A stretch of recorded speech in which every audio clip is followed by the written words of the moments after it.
मैं गरिमा अग्रवाल आप सभी का वंदन करती हूँ, अभिनंदन करती हूँ। कृष्ण नाम का आसरा, कृष्ण नाम का ध्यान, 27वां अध्याय अब सुनो लगा ध्यान।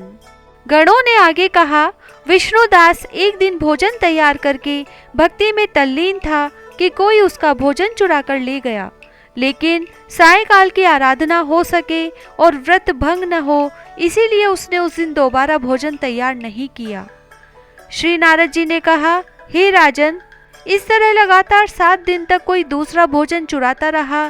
तब वह हैरान होकर सोचने लगा कि यह तो बड़ी विचित्र घटना है कि न जाने कौन हर रोज मेरे भोजन को चुरा कर ले जाता है। फिर भी इस देव स्थान को छोड़ना नहीं चाहिए। अगर मैं भोजन बनाकर खाता हूँ तो देर हो जाती है और पूजा छूट जाती है, अतः मुझे भोजन बनाकर तुरंत खाना नहीं चाहिए।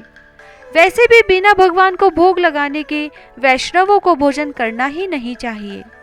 अगर 7 दिन बिन भोजन के बीत गए तो आज का दिन और सही।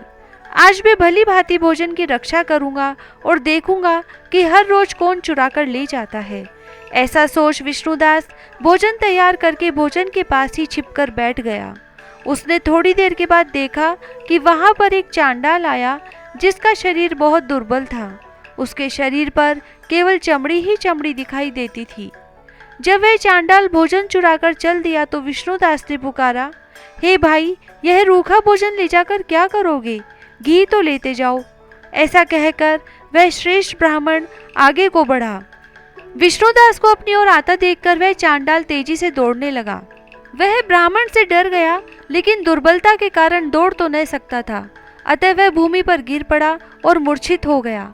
चांडाल को मूर्छित देखकर विष्णुदास लपक कर उसके पास पहुंचा और अपने वस्त्र से उस पर हवा करने लगा। और उसके बाद उसने जो कुछ देखा उसे देखकर वह आश्चर्यचकित रह गया। उसने देखा उसके सम्मुख शंख, चक्र, गदा, पद्म पीतांबरधारी चतुर्भुजी रूप, अलसी के फूल के समान कांति वाले, छाती में कौस्तुभ माला से सुशोभित साक्षात श्री भगवान विष्णु खड़े हैं। भगवान का दर्शन करके सात्विक भाव से मुक्त वह श्रेष्ठ ब्राह्मण उनकी स्तुति तथा प्रणाम कुछ न कर सका। वहीं पर सब इंद्र आदि देवता भी उपस्थित हो गए और गंधर्व तथा अप्सराएं आकर गीत गान करने लगी तथा नृत्य करने लगी। ब्राह्मण उन्हें प्रणाम करने के लिए उतावला हुआ, त्यों ही वहां संपूर्ण देव, गंधर्व और अप्सराएं आ गई। विष्णु भगवान ने अपना स्वरूप ब्राह्मण को प्रकट कर उसका आलिंगन किया और दिव्य विमान में बैठाकर उसे बैकुंठ ले गए। दिव्य विमान में ब्राह्मण को विष्णु के साथ जाते हुए चोल राजा ने भी देखा। उसने अपने गुरु आचार्य मुद्गल को कहा कि मैंने जो यज्ञादि किए वे सब व्यर्थ हुए।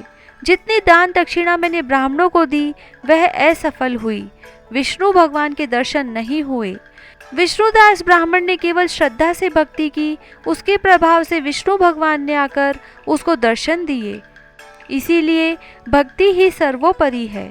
मुझे भगवान के दर्शन के लिए राजकाज त्याग कर भक्ति करनी चाहिए। राजा के कोई पुत्र न होने के कारण अपने भांजे को राजगद्दी का अधिकारी बना दिया और आप विष्णु भगवान की भक्ति करने लगा। बहुत काल तक भक्ति करने के बाद भी विष्णु ने दर्शन नहीं दिए तो वह अग्नि कुंड में कूद पड़ा। अग्नि में प्रकट होकर विष्णु भगवान ने राजा को गोदी में उठा लिया और कहा कि मैं तेरे त्याग और भक्ति से बहुत प्रसन्न हूँ। उसका आलिंगन कर उसको दिव्य विमान में अपने साथ बैठाकर बैकुंठ में ले गए। विष्णु जी ने अपने समान रूप वाले ब्राह्मण को पुण्यशील और राजा चोल को सुशील नाम देकर दोनों को अपना द्वारपाल बनाया। 27वां अध्याय समाप्त। जय श्री राधे।